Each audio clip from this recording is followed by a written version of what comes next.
donc qui est importante puisqu'il y a plusieurs bonnes nouvelles sur notre territoire.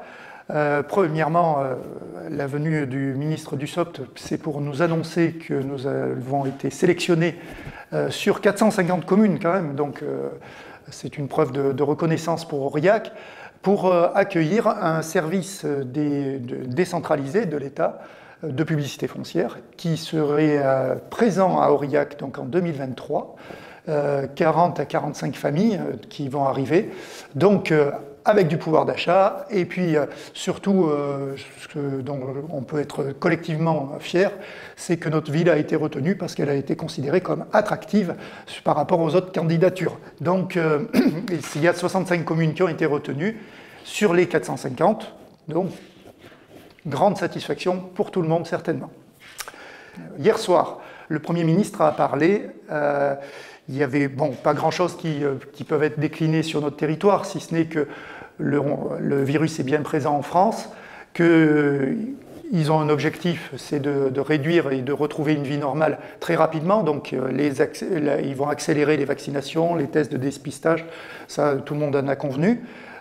Et surtout une information intéressante, c'est que le 15 mars, les pharmacies pourront vacciner les patients avec des comorbidités, mais je pense que ça va s'assouplir dans le temps, et plus il y aura d'offres, plus ce sera efficace, et mieux ce sera, parce que les pharmaciens, on peut y aller à n'importe quelle heure. Donc on verra si ça continue comme ça, mais ça pourrait être intéressant pour notre territoire d'augmenter les lieux de vaccination quand il y aura des vaccins. Donc mais ça devrait augmenter.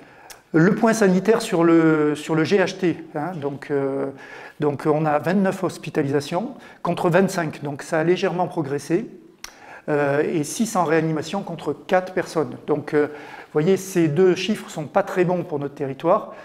Sur le taux de positivité, on est à 2,96 au lieu de 6,12 la veille, et le taux d'incidence est passé à 80,5 alors que hier on était encore à 86 je crois, donc ça baisse.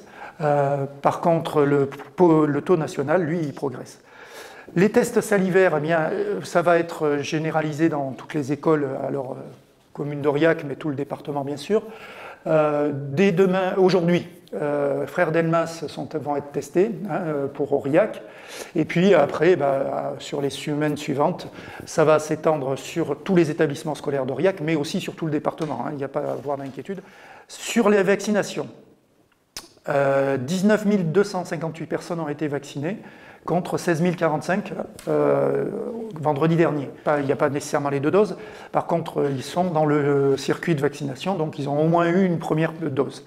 Sur les plus de 75 ans, on est à 37%, donc c'est très bien parce que la région Aura est à 25%, donc ça montre que le département est respecté dans sa spécificité, peut-être aussi parce qu'il y a un peu plus de personnes âgées sur le territoire et que c'est une fragilité. Les lieux, ça ne change pas, puisqu'il y aura Aurillac, le centre hospitalier et le CNC, Mauriac et Saint-Flour au centre hospitalier.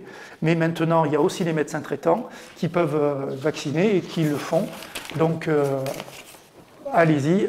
Si votre médecin vous appelle, c'est lui qui détermine par contre que vous devez être vacciné et qui vous fixe le rendez-vous.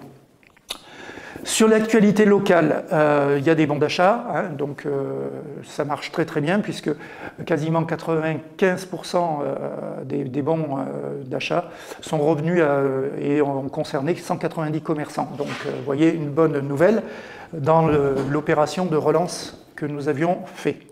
Le salon du Cantal Photo Club, qui se déroulait traditionnellement aux écuries, bien, cette année ne peut pas avoir lieu pour cause de Covid, sauf qu'ils ont mis les photos sur le site, et donc vous pouvez le retrouver sur le site de la ville pour voir les photos, les 40 ou 45 photos du jury.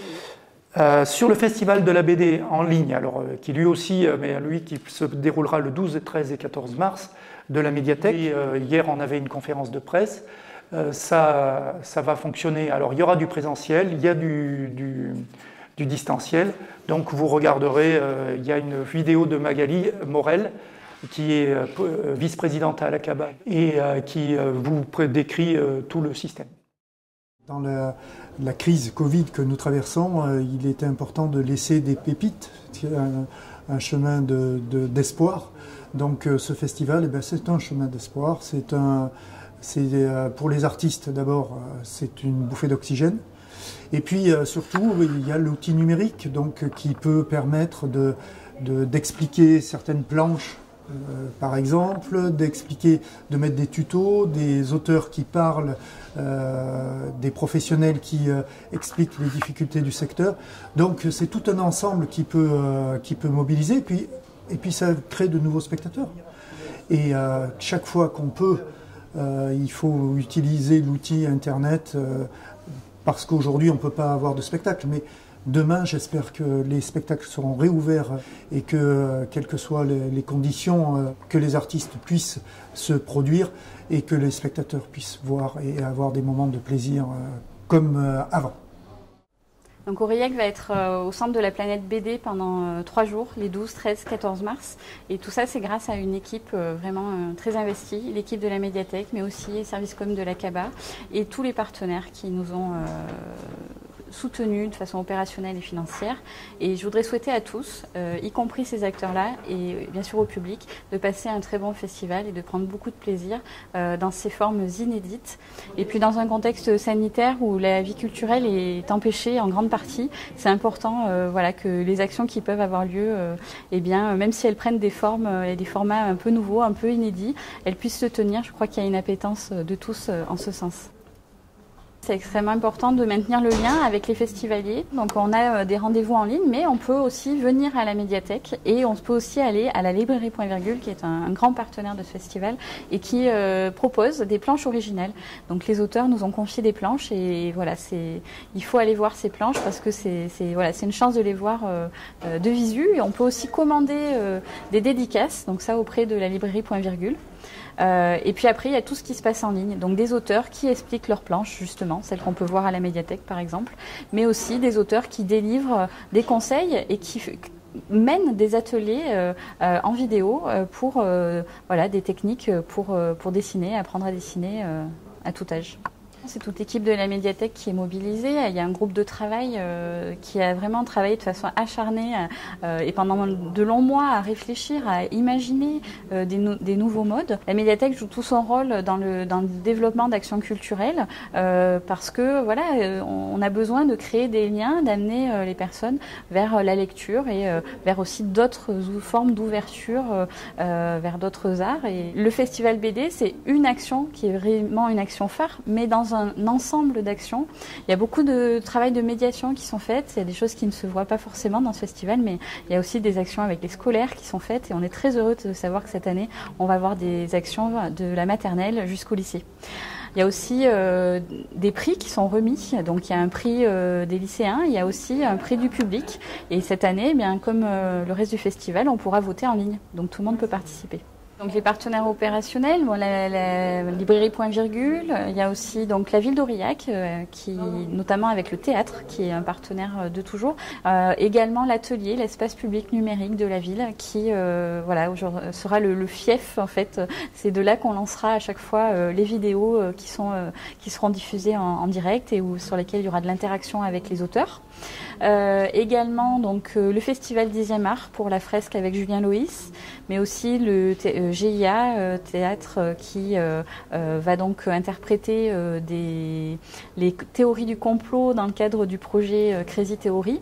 Mais c'est aussi la fabrique de fanzines qui nous a proposé un fanzine spécial créé pour le festival et qui est visible à la médiathèque et avec une vidéo également très, très chouette à découvrir. Il y a également donc le lycée Saint-Géraud qui participe notamment dans le cadre du prix des lycéens. Mais pas seulement. Et puis l'ensemble des lycées qui sont investis sur le prix des lycéens avec les documentalistes qui sont les chevilles ouvrières de ce concours. Et le festival, bien sûr, a des partenaires aussi financiers, notamment la SOFIA, la DRAC et la région Auvergne-Rhône-Alpes. Et nous les remercions pour ce soutien qui est indispensable sur ce type de manifestation. Et puis L'idée était, en partant de ce fil rouge qui est le nôtre, c'est de proposer de la médiation culturelle et de l'action culturelle publique, à la fois exigeante de qualité et à la fois accessible, c'est voilà, de monter une petite galerie d'images, de sons, de vidéos qui, à la fois, rendent justice à la qualité et à la diversité du travail d'auteurs, dessinateurs de bande dessinée contemporains, et à la fois donnent envie de lire, donnent envie de mettre la main à la pâte, donnent envie de s'essayer pour du plaisir, et parfois peut-être pour quelques vocations qui pourraient être suscitées. Alors si vous souhaitez suivre le Festival BD, c'est assez facile, c'est même très facile. Il suffit de se rendre sur le site internet dédié, Festival BD du bassin d'Aurillac, ou sur la page Facebook du Festival BD, ou également de s'abonner à la chaîne YouTube qui a été créée cette année pour l'occasion, Festival BD du bassin d'Aurillac également. La station de Souleyry. Donc il y a une vidéo qui va suivre sur Souleyry, 3 interviews. Pour la CABA, c'est 40 millions d'euros d'investissement. C'est un bassin, c'est une station qui va traiter 50 000 équivalents habitants, parce qu'il y a l'industrie, il y a beaucoup de connexions qui arrivent. Mais en gros, ça concerne Aurillac, Arpajon, et puis quelques autres communes qui viennent se greffer. Mais en termes de population, déjà, ça fait beaucoup de personnes, puisque ça fait au moins 34 000 personnes. Donc cette station, eh bien, elle va traiter les effluents et elle est importante parce qu'elle sera située à Souleyry, donc 40 millions d'euros, beaucoup subventionnés par l'ADEME et par tous les partenaires financiers du territoire. Merci, à vendredi prochain pour une prochaine vidéo, s'il n'y a pas d'autre urgence.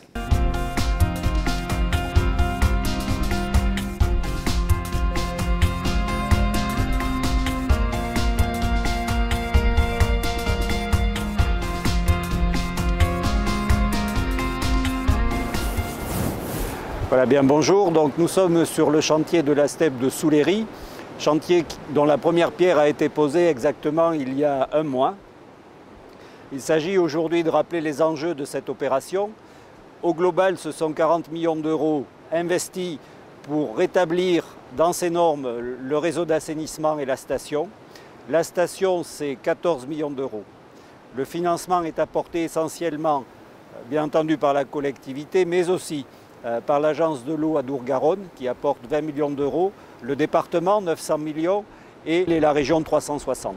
Alors très clairement, ces 40 millions d'euros ont une visée à améliorer le milieu récepteur, bien entendu, puisque l'agglomération en elle-même, c'est Aurillac et Arpajon, associés à Joudemamou et Vézac pour une très petite partie.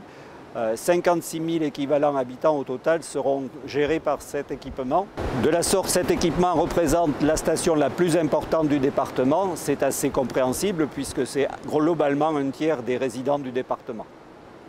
Le chantier doit s'exécuter sur environ 3 ans puisque au-delà de la station elle-même, il y aura pour la valorisation des boues la construction d'une unité de méthanisation. Ces travaux de station d'épuration visent à la remettre aux normes. Les principales caractéristiques, au-delà du traitement proprement dit des eaux usées, on va rester sur un système classique de boue activée, va intégrer dans cette nouvelle station le traitement des eaux pluviales, donc avec un bassin de rétention relativement conséquent. Et on va également avoir un traitement complémentaire des boues qui va permettre d'en extraire le méthane pour pouvoir l'injecter. Ce sont les 2 grandes innovations ou compléments qui vont être faits sur cette station d'épuration. Également, en parallèle, il est à noter des travaux de réseau pour compléter la première tranche des ovoïdes. Donc restructuration des réseaux qui vont amener l'ensemble des eaux usées d'Aurillac et d'Arpajon sur la station pour être traités. Donc un programme qui va se dérouler également en parallèle des travaux de la station. En termes de calendrier, donc au-delà de cette première phase de travaux, ils vont s'étaler sur l'année 2021-2022 et on devrait avoir une mise en fonctionnement opérationnel dans le courant de l'année 2023. Depuis quelques semaines, nous sommes entrés de plein pied dans la concrétisation du chantier de réhabilitation de la steppe de Souleyry. La dernière réhabilitation date de 20 ans, peut-être pas très vieux, mais ce genre d'équipement vieillit assez rapidement du fait de ses fonctions. En parallèle de la construction de la station va être réalisé le renforcement du réseau de transfert à partir du carrefour de Verdun et du camping d'Arpajon. Le traitement des eaux usées entraîne obligatoirement des boues qu'il faut aussi traiter. Actuellement, elles le sont par l'incinérateur accolé à la station. Incinérateur qui produit de l'énergie, qui permet en particulier d'alimenter le centre aquatique par une boucle de chaleur. Viendra ensuite la construction d'une unité de méthanisation avec une vente du biogaz produit. Le traitement des eaux usées est un élément certes important des compétences exercées par la CABA, compétences regroupées sous le sigle de grand cycle de l'eau. Elle commence par la gestion de la ressource, du captage avec toutes les contraintes de protection à la distribution d'une eau de qualité à l'ensemble de la population de la communauté. Tout est fait pour avoir un impact le plus positif possible pour l'environnement. Parce qu'on rejette quand même dans le ruisseau qui est pas loin. Je dis, s'il y avait vraiment un danger ça serait arrêté depuis longtemps. C'est l'évolution technique qui fait que c'est une avancée. On avancera toujours plus avec ce genre dans ce domaine-là comme dans d'autres domaines.